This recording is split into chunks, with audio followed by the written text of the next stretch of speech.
Hello नमस्कार, जय हिंद दोस्तों। स्वागत है आप सभी का आपके अपने YouTube channel only army study 4.0 में। तो आइए दोस्तों, आज हम लेकर आ गए हैं आप लोगों के लिए साइंस का महामैराथन, जिसमें 1500 साइंस का क्वेश्चन का VVI क्वेश्चन स्टार्ट होगा। जिसमें पार्ट ए में रहेगा बायोलॉजी का 500 क्वेश्चन, और पार्ट बी में रहेगा केमिस्ट्री का 500 क्वेश्चन, और पार्ट सी में रहेगा फिजिक्स का 500 क्वेश्चनों का संग्रह। और ये सभी परीक्षाओं के लिए VVI प्रश्न और आर्मी के लिए स्पेशल क्लास रहेगा।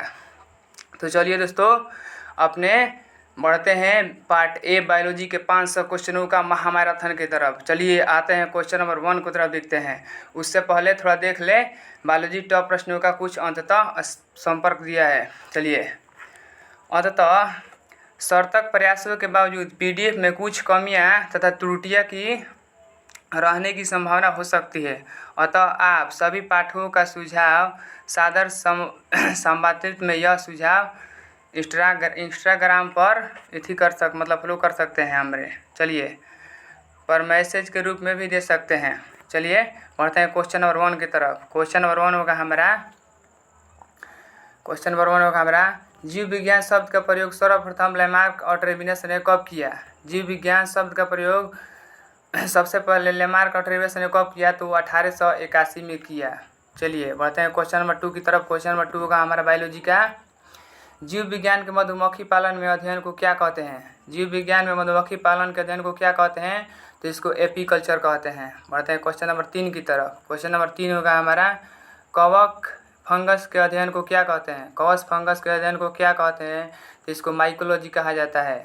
चलिए बढ़ते हैं क्वेश्चन नंबर 4 की तरफ। क्वेश्चन नंबर 4 होगा हमारा, कीटों के अध्ययन को क्या कहते हैं? कीटों के अध्ययन को क्या कहते हैं? तो कीटों के अध्ययन को एंटोमोलॉजी कहा जाता है। चलिए बढ़ते हैं क्वेश्चन नंबर 5 की तरफ। क्वेश्चन नंबर 5 होगा हमारा, पक्षियों के अध्ययन को क्या कहा जाता है? पक्षियों के अध्ययन को क्या कहा जाता है? तो पक्षियों के अध्ययन को ऑर्निथोलॉजी कहा जाता है। चलिए बढ़ते हैं क्वेश्चन नंबर 6 की तरफ। क्वेश्चन नंबर 6 होगा हमारा, फलों के अध्ययन को क्या कहा जाता है? फलों के अध्ययन को क्या कहा जाता है? तो फलों के अध्ययन को फाइकोलॉजी कहा जाता है। चलिए बढ़ते हैं क्वेश्चन नंबर 7 की तरफ। क्वेश्चन नंबर 7 होगा हमारा, शैवालों के अध्ययन को क्या कहा जाता है? शैवालों के अध्ययन को क्या कहा जाता है? तो शैवालों के अध्ययन को फाइकोलॉजी कहा जाता है। चलिए क्वेश्चन नंबर 8 है, रेशम के कीट पालन अध्ययन क्या कहलाता है? रेशम के कीट पालन अध्ययन क्या कहलाता है? रेशम के कीट पालन अध्ययन सेरीकल्चर कहलाता है। सेरीकल्चर कहलाता है। चलिए बढ़ते हैं क्वेश्चन नंबर 9 की तरफ। क्वेश्चन नंबर 9 होगा हमारा, फूलों का अध्ययन क्या कहलाता है? फूलों का अध्ययन क्या कहलाता है? तो फूलों का अध्ययन एंथोलॉजी कहलाता है। और चलिए क्वेश्चन नंबर 10 है, मछलियों के अध्ययन को क्या कहा जाता है? मछलियों के अध्ययन को क्या कहा जाता है? तो मछलियों के अध्ययन को एंथिकोलॉजी कहा जाता है। और मछली पालन को इसी में पूछता है दोस्तों, मछली पालन को क्या कहलाता है? तो मछली पालन को हमारा पीसी कल्चर कहा जाता है। चलिए बढ़ते हैं क्वेश्चन नंबर 11 की तरफ। क्वेश्चन नंबर 11 होगा हमारा, मछलियों को पालने का अध्ययन को क्या कहलाता है? तो पीसी कल्चर कहा जाता है, जो पहले ऊपर ही हम आप लोगों को बता दिए थे। चलिए क्वेश्चन नंबर 12 है हमारा, जीव विज्ञान में छिपकलियों के अध्ययन को क्या कहा जाता है? जीव विज्ञान में छिपकलियों के अध्ययन को क्या कहा जाता है? तो सोरोलॉजी कहा जाता है।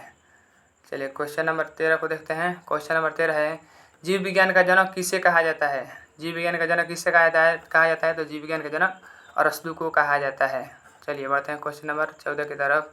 क्वेश्चन नंबर 14 है, अरस्तु द्वारा समस्त जीवों को कितने समूहों में विभाजित किया गया? अरस्तु द्वारा समस्त जीवों को कितने भागों में बांटा गया? तो जंतु समूह और वनस्पति समूह में अरस्तु द्वारा बांटा गया था जीवों को। चलिए बढ़ते हैं क्वेश्चन नंबर 15 की तरफ। सिस्टीमा न्यूचर नामक पुस्तक किसने लिखी है? सिस्टीमा न्यूचर पुस्तक नामक किसने लिखी है? तो कैरोलस लिनियस ने लिखी है। और द्विनाम पत्ती भी इन्होंने ही दिए है, कैरोलस लिनियस ने ही। चलिए बढ़ते हैं क्वेश्चन नंबर 16 की तरफ। क्वेश्चन नंबर 16 है हमारा, कैरोलस लिनियस ने जीवधारियों को कितने जगतों में विभाजित किया? कैरोलस लिनियस ने जीवधारियों को कितने जगतों में विभाजित किया? ये 2 जगतों में विभाजित किया। पहला जगत जंतु जगत, दूसरा पादप जगत।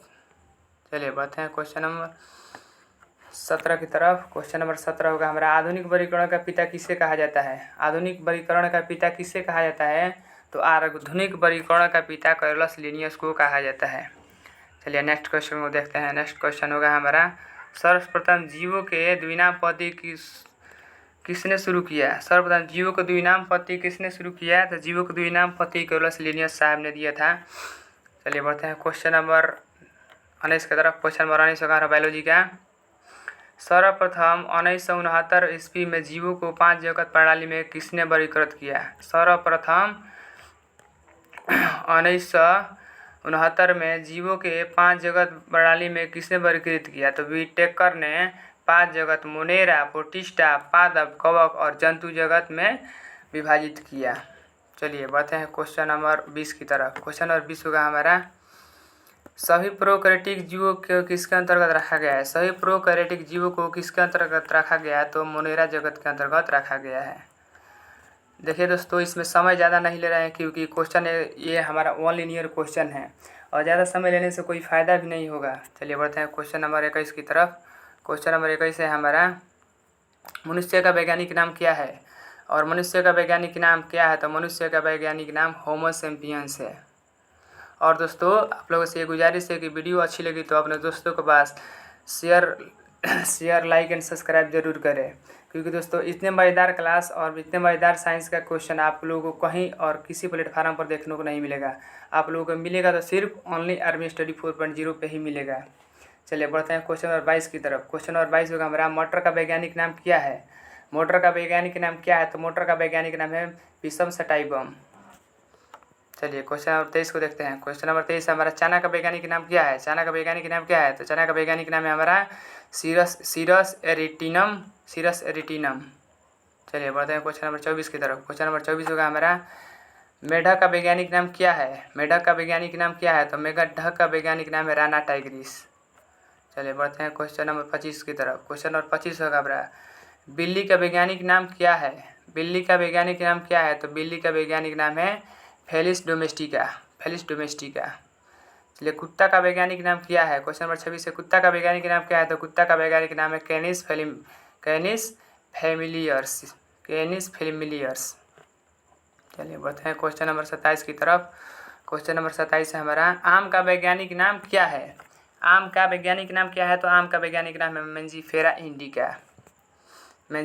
इंडिका। और एक बात, ये और एक क्वेश्चन याद रखिएगा दोस्तों, पूछता है गाय का वैज्ञानिक नाम क्या है? तो गाय का वैज्ञानिक नाम है बोस इंडिकस। और भैंस का वैज्ञानिक नाम पूछता है तो भैंस का वैज्ञानिक नाम होता है सोबिलस बुबिलस होता है भैंस का वैज्ञानिक नाम। चलिए बढ़ते हैं क्वेश्चन नंबर 28 की तरफ। क्वेश्चन नंबर 28 है हमारा, मधुमक्खी का वैज्ञानिक नाम क्या है? मधुमक्खी का वैज्ञानिक नाम क्या है? तो मुस्का डोमेस्टिका। चलिए बढ़ते हैं क्वेश्चन नंबर 30 की तरफ। क्वेश्चन नंबर 30 होगा हमारा, सरसों का वैज्ञानिक नाम क्या है? सरसों का वैज्ञानिक नाम क्या है? तो सरसों का वैज्ञानिक नाम है ब्रासिका कॉम्पेस्टिस। चलिए बढ़ते हैं क्वेश्चन नंबर 30 की तरफ। क्वेश्चन नंबर 30 है, गेहूं का वैज्ञानिक नाम क्या है? गेहूं का वैज्ञानिक नाम क्या है? तो गेहूं का वैज्ञानिक नाम है ट्रिटिकम एस्टिबम। चलिए क्वेश्चन नंबर 31 देखते हैं। क्वेश्चन नंबर 31 है हमारा, धान का वैज्ञानिक नाम क्या है? धान का वैज्ञानिक नाम क्या है? तो धान का वैज्ञानिक नाम है ओरिजा सटाइबा। नेक्स्ट क्वेश्चन है, चलिए इसमें नोट में दिया है, कुछ नोट में पढ़ लेते हैं। उत्तर, हम लोगों ने जितने भी वैज्ञानिक नाम देखे वे सभी द्विनाम पत्ती के उदाहरण हैं जो कैरोलस लिनियस साहब ने दिए थे। चलिए बढ़ते हैं क्वेश्चन नंबर 32 की तरफ। क्वेश्चन नंबर 32 होगा हमारा, द्विनाम पत्ती में पहला शब्द किसका होता है? द्विनाम पत्ती में पहला शब्द किसका होता है? तो द्विनाम पत्ती में पहला शब्द वंश और दूसरा शब्द होता है जाति का। चलिए बढ़ते हैं क्वेश्चन नंबर 33 की तरफ। द्विनाम पत्ती में दूसरा शब्द किसका होता है? तो अभी बताया आप लोगों को, द्विनाम पत्ती में दूसरा शब्द जाति का होता है। नेक्स्ट क्वेश्चन की तरफ चलते हैं। नेक्स्ट क्वेश्चन हमारा, कोशिका विज्ञान में जीव द्रव्य का नामकरण सर्वप्रथम किसने दिया? कोशिका विज्ञान में जीव द्रव्य का नामकरण सर्वप्रथम किसने दिया? तो प्रुकिंजे साहब ने दिए थे। चलिए बढ़ते हैं क्वेश्चन नंबर 35 की तरफ। क्वेश्चन नंबर 35 होगा हमारा, क्वेश्चन नंबर 35 होगा, जीवन का भौतिक आधार जिसको क्या कहा जाता है? जीवन का भौतिक आधार किसको कहा जाता है? जीवन का भौतिक आधार जीव द्रव्य को कहा जाता है, प्रुकिंजे साहब ने बताए थे। चलिए बढ़ते हैं क्वेश्चन नंबर 36 की तरफ। क्वेश्चन नंबर 36 होगा हमारा, जीव द्रव्य को कितने भागों में बांटा गया है? जीव द्रव्य को कितने भागों में बांटा गया है? तो जीव द्रव्य को मुख्यतः 2 भागों में बांटा गया है, कोशिका द्रव्य एवं केंद्रक द्रव्य, मतलब साइटोप्लाज्म और न्यूक्लियोप्लाज्म में बांटा गया है। चलिए बढ़ते हैं क्वेश्चन नंबर 37 की तरफ। क्वेश्चन नंबर 37 होगा हमारा, जीव द्रव्य में सबसे अधिक कौन से तत्व पाए जाते हैं? जीव द्रव्य में सबसे अधिक कौन सा तत्व पाए जाते हैं? तो जीव द्रव्य में सबसे अधिक ऑक्सीजन तत्व पाया जाता है। बढ़ते हैं क्वेश्चन नंबर 38 की तरफ। क्वेश्चन नंबर 38 होगा हमारा, जीव द्रव्य में लगभग कितने प्रतिशत भाग जल होता है? जीव द्रव्य में लगभग कितने % जल होता है? तो लगभग 80% जीव द्रव्य में जल पाया जाता है। और यही में पूछता है दोस्तों, कोशिका में कितने % जल पाया जाता है? कोशिका में कितने % जल पाया जाता है? तो कोशिका में भी लगभग 80% भी जल पाया जाता है, 80%। चलिए बढ़ते हैं क्वेश्चन नंबर 40 की तरफ। क्वेश्चन नंबर 40 होगा हमारा, जीवन की सबसे छोटी इकाई क्या है? जीवन की सबसे छोटी इकाई क्या है? तो जीवन का सबसे छोटी इकाई सेल है, जिससे शरीर का संरचनात्मक एवं क्रियात्मक इकाई कहा जाता है। चलिए बढ़ते हैं क्वेश्चन नंबर 40 की तरफ। क्वेश्चन नंबर 40 होगा हमारा, कोशिका के अध्ययन को क्या कहा जाता है? कोशिका के अध्ययन को क्या कहा जाता है? तो कोशिका के अध्ययन को साइटोलॉजी कहा जाता है, और साइटोलॉजी के पिता रॉबर्ट हुक को ही कहा जाता है। ये याद रखिएगा दोस्तों, रॉबर्ट हुक साहब को कहा जाता है। चलिए बढ़ते हैं क्वेश्चन नंबर 41 की तरफ। कोशिका शब्द का प्रयोग सर्वप्रथम किसने किया? कोशिका शब्द का प्रयोग सर्वप्रथम किसने किया? तो रॉबर्ट हुक साहब ने 1665 ईस्वी में किए थे। चलिए बढ़ते हैं क्वेश्चन नंबर 42 की तरफ। क्वेश्चन नंबर 42 होगा हमारा, सबसे छोटी कोशिका किसकी होती है? सबसे छोटी कोशिका किसकी होती है? तो सबसे छोटी कोशिका माइकोप्लाज्मा गैलीसेप्टिकमा की होती है, माइकोप्लाज्मा गैलीसेप्टिकमा की होती है। चलिए बढ़ते हैं क्वेश्चन नंबर 43 की तरफ। क्वेश्चन नंबर 43 होगा हमारा, सबसे बड़ी कोशिका किसकी होती है? सबसे बड़ी कोशिका किसकी होती है? तो सबसे बड़ी कोशिका शुतुरमुर्ग के अंडे की होती है। ये याद रखिएगा दोस्तों, ये क्वेश्चन भी यही है। ये लगभग 2020, 21, 22 लगातार ये 3 साल ये क्वेश्चन रिपीट हुआ था।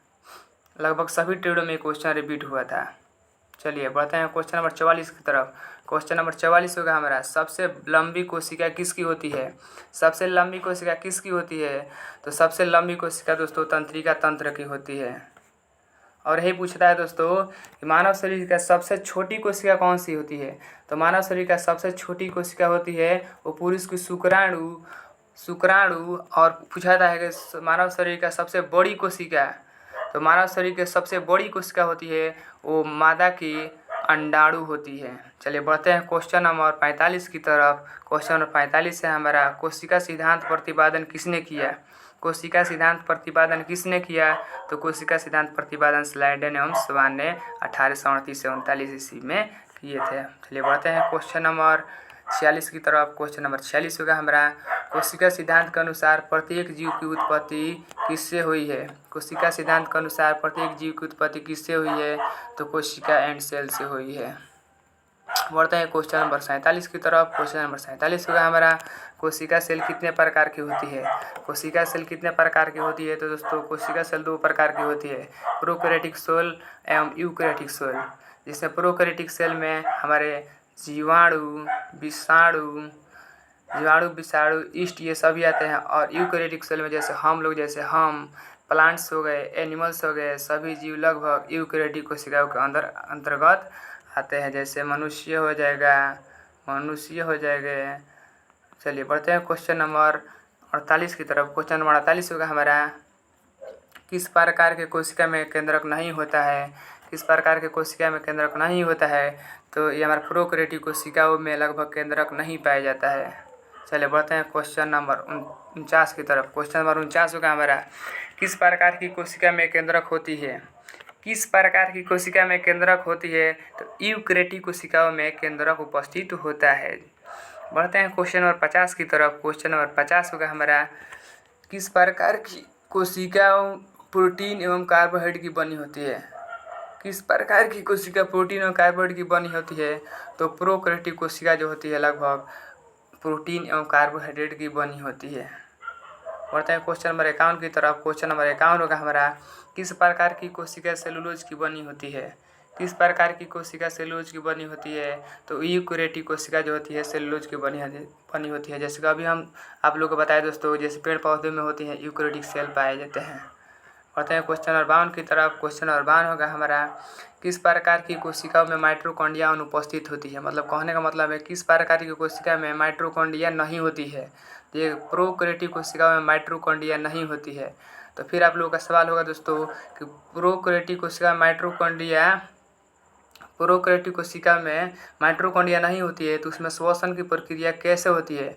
तो उसमें दोस्तों राइबोसोम एवं प्रोटीन जो होते हैं, राइबोसोम उसमें जो होता है वह इसमें ही प्रोटीन का संश्लेषण कार्य करता है, जिसके कारण उसमें ऊर्जा का निर्माण होता है। चलिए बढ़ते हैं क्वेश्चन नंबर 53 की तरफ। क्वेश्चन नंबर 53 होगा हमारा, किस प्रकार की कोशिका में माइटोकॉन्ड्रिया उपस्थित होता है। किस प्रकार की कोशिका में माइटोकॉन्ड्रिया उपस्थित होता है, तो ये हम बताए थे पहले ही दोस्तों कि यूकेरियोटिक कोशिकाओं में माइटोकॉन्ड्रिया उपस्थित होता है, जिसके कारण जंतु कोशिकाओं में एवं पादप कोशिकाओं में श्वसन की क्रियाएं तैयार होती हैं। बढ़ते हैं क्वेश्चन नंबर 54 की तरफ। क्वेश्चन नंबर 54 होगा हमारा, किस प्रकार की कोशिकाओं में लाइसोसोम अनुपस्थित होता है। किस प्रकार की कोशिकाओं में लाइसोसोम अनुपस्थित होता है, कहने का मतलब किस प्रकार की कोशिकाओं में लाइसोसोम नहीं होता है, तो ये प्रोकैरियोटिक कोशिकाओं में लाइसोसोम उपस्थित नहीं होता है। बढ़ते हैं क्वेश्चन नंबर 55 की तरफ। क्वेश्चन नंबर 55 होगा हमारा, किस प्रकार की कोशिका में लाइसोसोम उपस्थित होता है।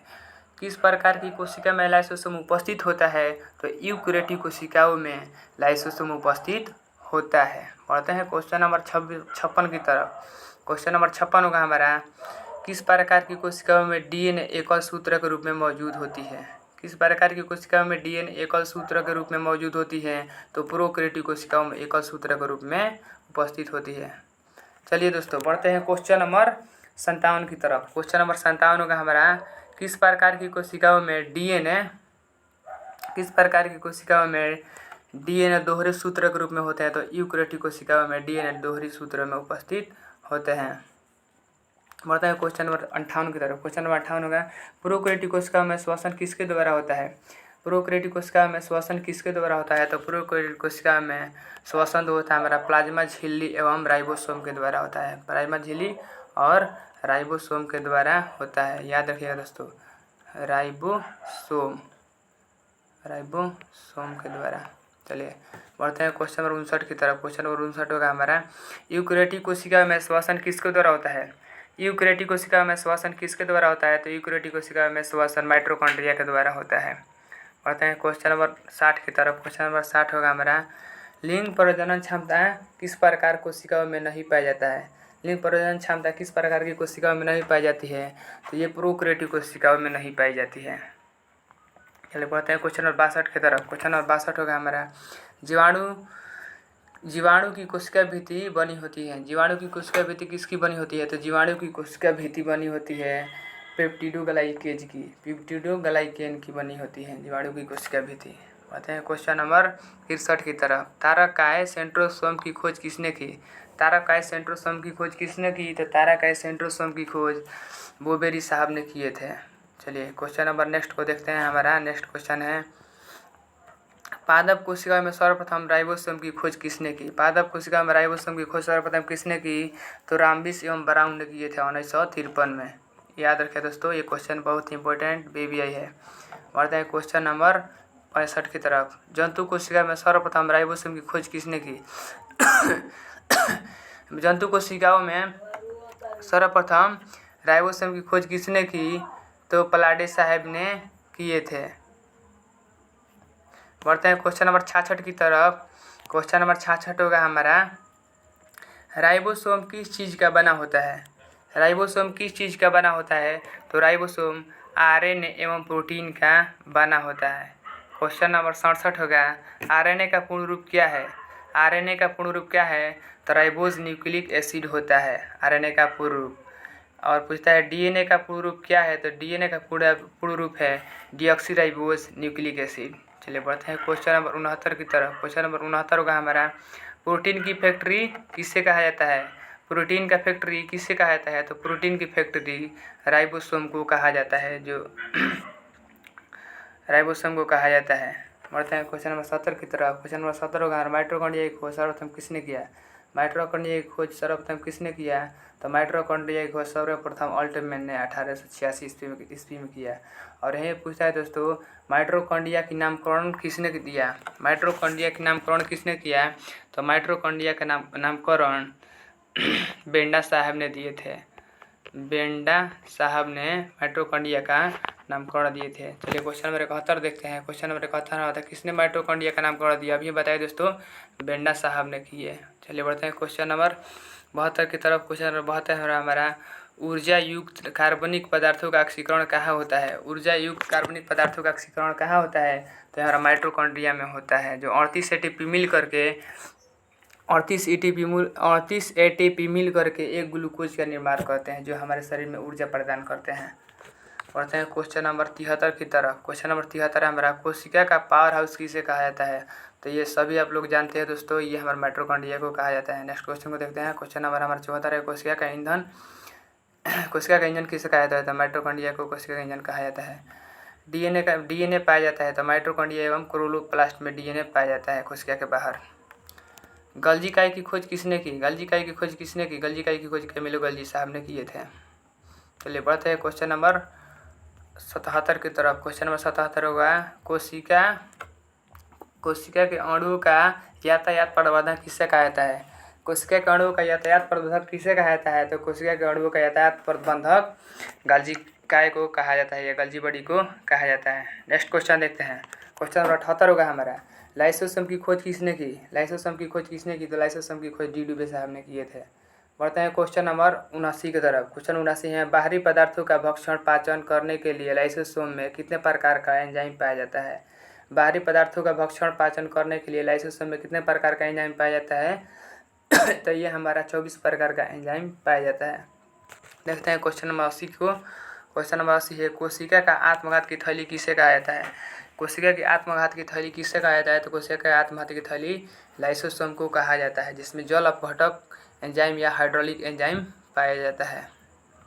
बढ़ते हैं नोट में देख लेते हैं थोड़ा। नोट में जो इसमें दिया गया है, स्तनधारियों के लाल रक्त कोशिकाओं में लाइसोसोम नहीं पाया जाता है। स्तनधारियों के लाल रक्त कोशिकाओं में मतलब आरबीसी सेल में लाइसोसोम नहीं पाया जाता है।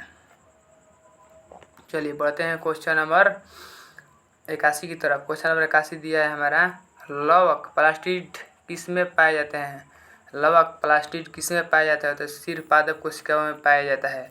और दोस्तों लवक प्लास्टिड जो होता है पादप कोशिकाओं के सबसे बड़ा कोशिकांग होता है। इस VBI क्वेश्चन है, इसको याद कर लीजिएगा, रख लीजिएगा। चलिए बढ़ते हैं क्वेश्चन नंबर 82 की तरफ। क्वेश्चन नंबर 82 हमारा लवक कितने प्रकार का होता है? लवक कितने प्रकार का होता है? तो लवक मुख्य रूप से 3 प्रकार का होता है।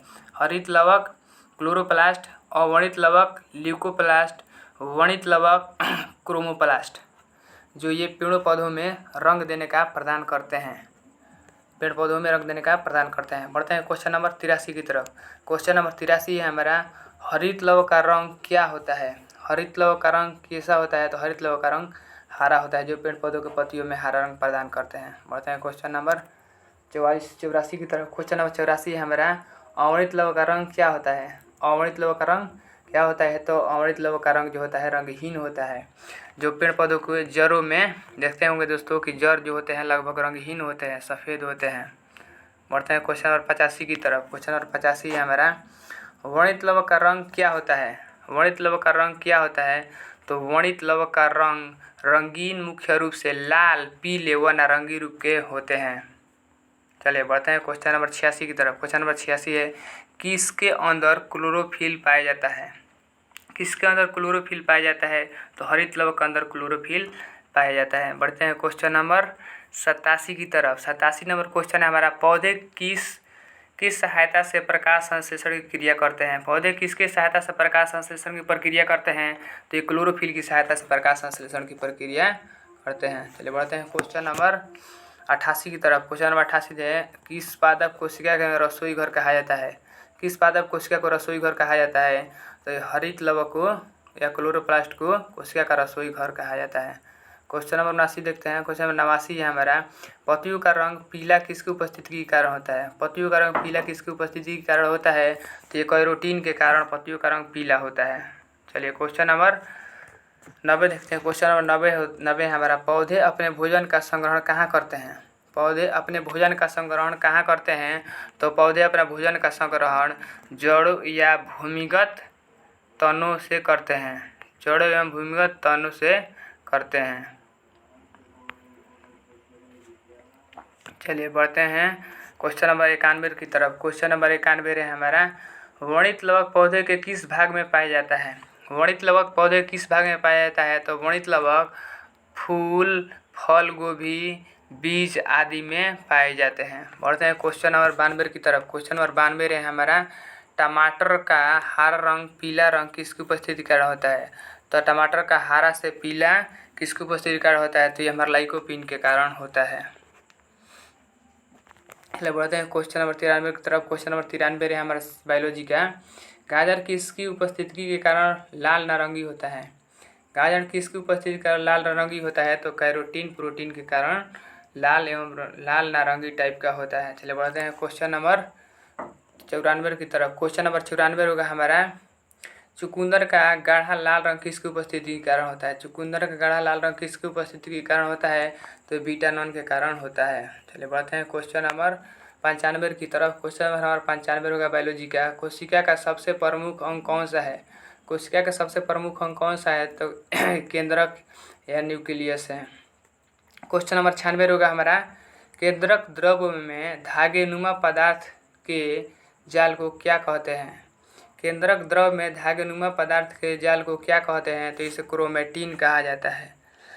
चलिए बढ़ते हैं क्वेश्चन नंबर 97 की तरफ। क्वेश्चन नंबर 97 होगा हमारा, क्रोमेटिन किस चीज़ का बना होता है? क्रोमेटिन किस चीज़ का बना होता है? तो क्रोमेटिन प्रोटीन एवं डीएनए से बना होता है। चलिए बढ़ते हैं क्वेश्चन नंबर 98 की तरफ। क्वेश्चन नंबर 98 होगा हमारा, मानव में गुणसूत्र की संख्या पाई जाती है। मानव में गुणसूत्रों की संख्या पाई जाती है। तो मानव में 23 जोड़े गुणसूत्र या संख्या पूछे तो 46 पाए जाते हैं। चलिए क्वेश्चन नंबर 99 होगा हमारा, चिंपैंजी में गुणसूत्रों की संख्या पाई जाती है।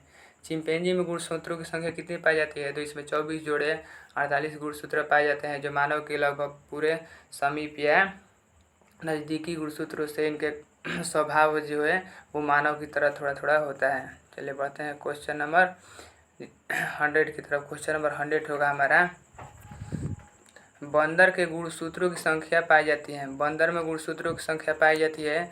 तो बंदर में जो है हमारे गुणसूत्रों की संख्या 21 जोड़ा 42 गुणसूत्र पाए जाते हैं। लगभग ये भी मनुष्य गुणसूत्रों के समीप पाया जाता है। तो चलिए दोस्तों, आज हमारा बायोलॉजी का 500 महामैराथन में से 100 क्वेश्चनों को हमने अटेंड कर लिया। बाकी इसमें से 400 क्वेश्चनों का नेक्स्ट वीडियो में देखते हैं। तो आज के लिए बस इतना ही। Thanks for watching this video. Video अच्छी लगी तो दोस्तों अपने दोस्तों के पास शेयर करें। जय हिंद, जय भारत, वंदे मातरम।